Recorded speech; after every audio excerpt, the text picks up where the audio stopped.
The Serpentes Company. The mood is somber as the company moves on. Nobody knows if those that were taken over the edge have survived, or even if those that left in the search party will make it back. The Underpass stretches on into darkness, and the column follows it. Torthian expresses his sympathy to Dylan. He understands the stress of command and loyalty to a beloved superior officer. He has served Brother Darius for years and would follow him to the gates of hell.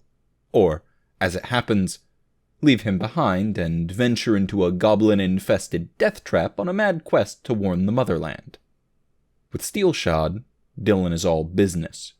Keeping up the facade of a commander, riding throughout the lines, giving encouragement to those that look distraught, and keeping a stiff upper lip himself, betraying little of the panic he feels in the pit of his stomach.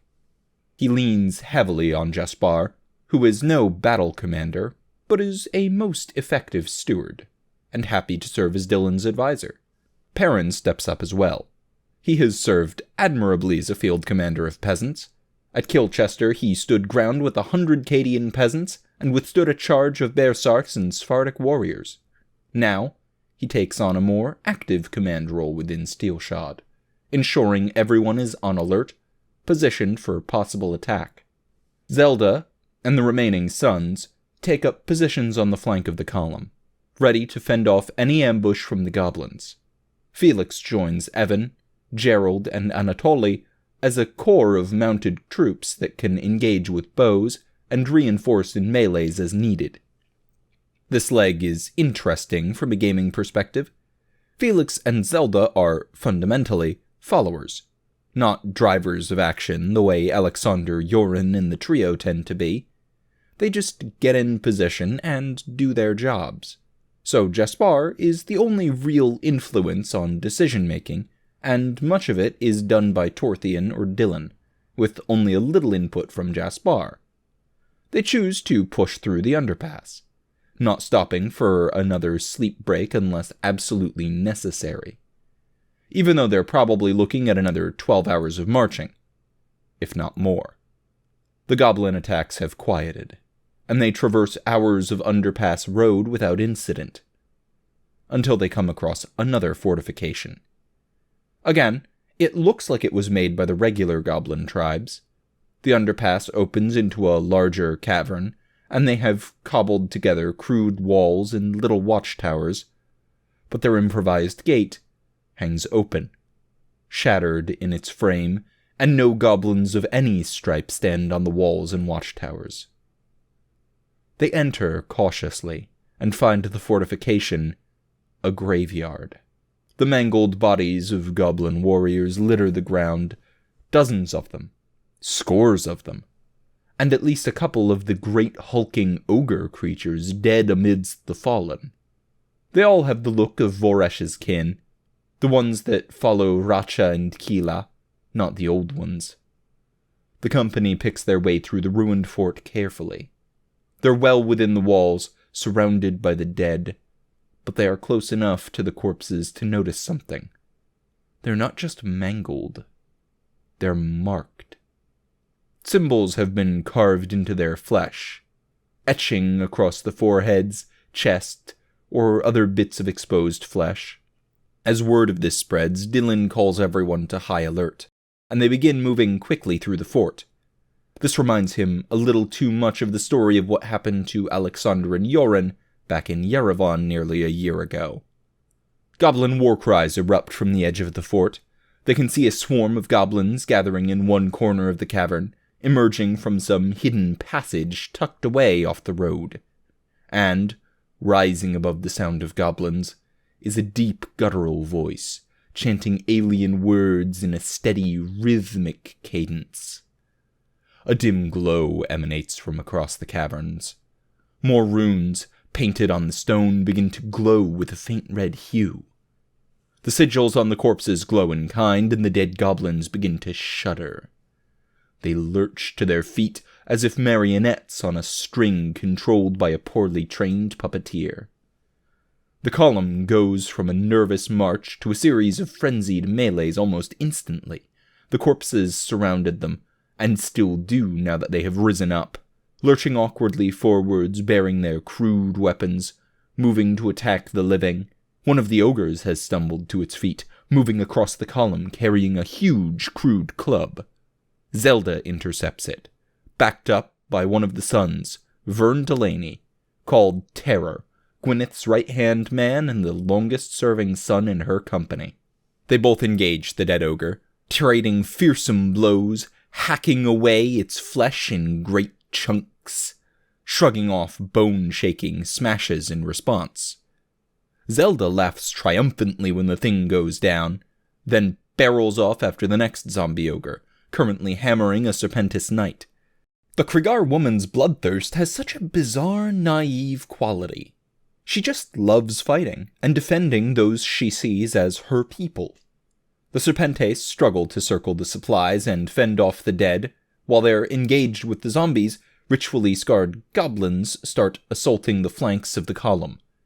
Goblin or zombie, they're totally outclassed by any given Serpentis knight, but there are so damned many of them. Torthian rallies his men as they try to get into a tighter formation. One of the zombies awoke right beside a supply wagon, bearing the still only semi-conscious Leon and a Serpentis, both of which had fallen and broken a number of bones. Jaspar finds himself in the unfortunate position of being the only person immediately on hand. He shoots a crossbow bolt at the zombie goblin, glancing off its shoulder, but the corpse doesn't flinch or even stagger. It just keeps advancing, brandishing a spear. Jaspar considers drawing his sword, but opts to reload his crossbow. He's still struggling to finish the reload when the goblin reaches him. He scrambles back, the zombie lurches forward faster than expected, and slams his spear into Jaspar's stomach. Jaspar gasps in pain, looks down in surprise, nearly passes out but digs deep for reserves he did not know he had. The zombie goes to withdraw the spear. Jaspar reaches down with his left and grabs the haft, holding it tight.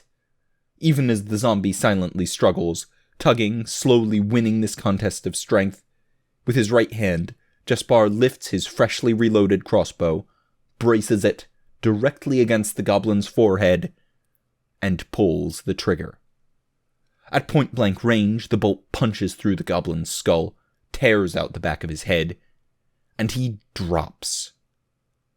Jaspar drops a moment later, cradling the spear in his gut carefully, not wanting to draw it out until he's had it looked at. Jaspar's Tier 2 may well have saved his life, and the lives of Leon and the Serpentis Knight. Braver than he looks, despite looking like a typical cowardly merchant-class limp wrist, Jaspar's recent experiences with Steelshod have put some steel in his spine. He gains a +2 bonus to will saves and, once per session, may gain advantage to a will save against fear, horror, or shock. Probably the only thing that kept him coherent and functioning after a wound like that. Meanwhile, the rest of the column fights on, and, emerging from the goblin's entrance, they see the source of the guttural chanting. An ogre, looks like. Except not. Where the ogres are hulking brutes and almost stone-like in their bulky mass, this creature is lean. His features run slightly more to goblin, with a long nose, pointed ears, and sharp teeth. Yet he towers some 8 feet high, his narrow limbs unnaturally long, his skin scarred with old markings and sigils, his hair hanging in white stringy clumps. He is clad in piecemeal clothing, a mix of rags, hides, and metal armor scraps, holding a great rusty sword. He speaks alien words as he advances, one empty hand curling, jerking, and twisting in strange motions. He has goblins around him, but he advances on Steelshod's mounted contingent. Anatoly catches his sight, and he moves in with his goblin cohorts. Gerald charges in to aid, slamming his spear into the ogre-like creature, and the creature changes his choice of targets. He sweeps his blade across Gerald's side, leaving a horrific gash in the knight's leg, knocking him off his horse. Anatoly drives his spear into the strange ogre, but the creature just gives a feral grin and turns to him, delivering a serious blow. Anatoly grits his teeth and takes the hit. He's taken worse, with tears like, I'm fine, to reduce his chance of an injury.